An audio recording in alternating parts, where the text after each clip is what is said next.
What's up, everybody? It's Kavon with Functional Fitness VA, and today we're working on some good mornings. What is a good morning? It's a hip hinge. So, body weight, I'll demonstrate here.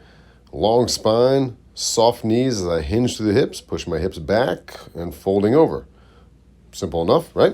You can do it with a barbell. That's the most common one that you've probably seen or done or there's worked on. This is working on the stability and strength of your back, your spine, your erectors, as you hinge. So it's also working on the glutes and the hamstrings. The stiffer your knees, the more it is a hamstring movement. So the goal here is to keep your spine long and hinge through your hips to work on strengthening the back muscles, therefore your posture. So whatever you use, whether it's a barbell on your back, kettlebell here, you notice I have a weird grip wrapped around it with my thumbs through it. I like that one, keeps it secure. You could also just hold it like a goblet squat, as I'll demo here. Like a goblet squat like that by the horns, right? Up by your chest. And then you want to kind of squeeze in so the bell itself doesn't slip out as you hinge. But again, notice the common threads. Long spine, soft knees as I push my hips back, hinge through the hips. Stand up tall, squeeze your glutes. Now, you can do it to further isolate the back here from a seated position. This can also be for a little loaded mobility. So I have a wide stance, but not too wide. I'm not trying to do the splits, unless you are, but we're not. But cross my arms across my chest here on a bodyweight one, hinge forward, push with my feet to come back up. Because again, we want the spine working in stability fashion, not pulling you back up. That's driven by your hips and your legs. So hands behind the back, another good option for body weight.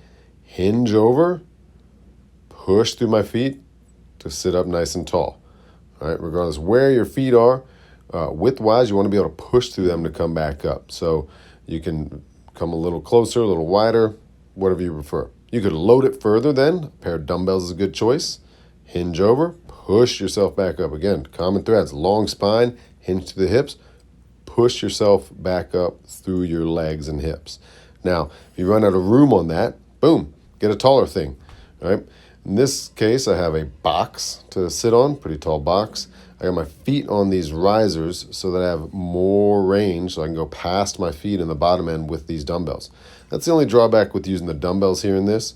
So it's kind of like a seated deadlift, but seated good morning, right? Is that you'll run into the ground fairly quickly as your range of motion increases. So you can always prop your feet up on something. Now, you could also do this with a barbell, right? From a seated position, it's a good option. This is when you really want to target those back muscles. You can do it with a kettlebell from the seated position. Again, same deal. In front with your thumbs through, right? Like so, wrapped around. Long spine, hinge through the hips, push yourself back up. If you feel a little stretch at the bottom, fantastic. But make sure you're not rounding or giving up your spine just to achieve more of a stretch, especially when you're loaded with a weight. So, good morning is pretty simple. You got a few options there from standing with weight or seated, non-weighted, etc., etc. Try it out. Work those hips.